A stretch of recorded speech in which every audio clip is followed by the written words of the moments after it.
Kung gano'n lang naman, nakatali tayo sa kanila, sana we ought to have distanced ourselves from the military conflicts. Maybe, sabihin natin na okay lang, trade tayo, kaibigan tayo, economic ties, and people-to-people relationship would be fine and still good.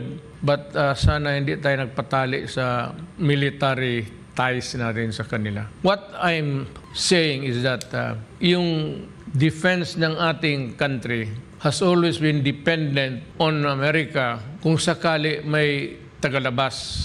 External, not internal. I will maybe admit to a certain degree na kung may gulo lang naman, kailangan natin sila. Well, granted independence 1937 something, 35. Yung pag-alis nila dito sa yung cessation of hostilities sa World War II, sana sinabi natin na mag-distance muna tayo.